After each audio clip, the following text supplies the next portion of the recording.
To the appears to be a drainage area down below here. Okay, looking at this, I'm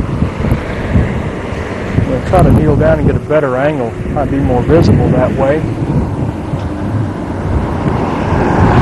Getting into some rock cracking in here, and then some alligator cracking, which is developing up ahead, where you can see the change in texture or color. I'll go up and show a little bit more closer view of that as I proceed along. So here we have some block cracking, which looks like it's beginning to deteriorate into alligator cracking, particularly in the outside wheel path. Now I've noticed as I've been out here quite a few trucks hauling base material or aggregates towards San Juan, and that would explain some of the heavy loadings that we get here. Let me focus in a little bit better on the quarter.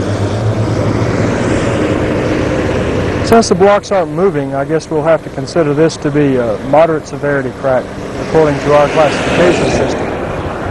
However, one can probably guess that it's going to deteriorate rapidly with time, particularly as the rainy season progresses. Between stations 1 and 2,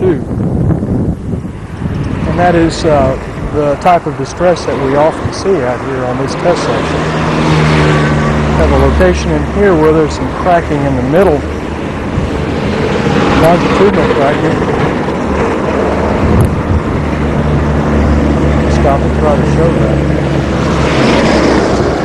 See, we've got a longitudinal crack running right down in this area. It hasn't opened up very much, but it's right in the middle of the lane,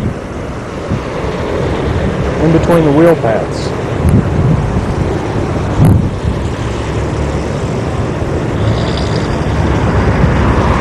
Coming up on station 3, and we've got a little bit more bleeding in here.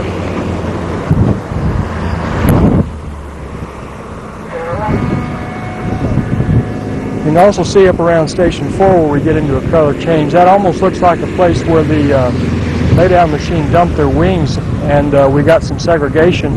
Appears like we have increased rutting. We also have some flushing here at about station 3 plus 85, I would say. This is probably the worst that we have in terms of bleeding or flushing. You can see where the mix is somewhat segregated in here, and you can see where it's really been worn in the wheel paths. Some raveling has also occurred.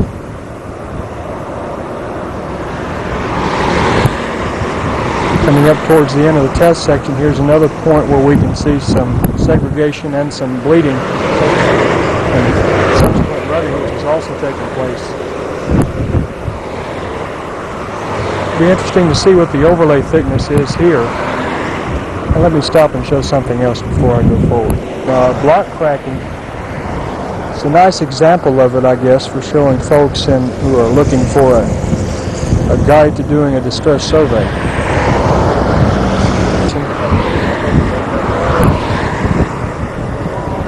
Okay, I'm going to go pick up what they've done on the drill with the drill truck right now, and then we'll come back with some other parting shots.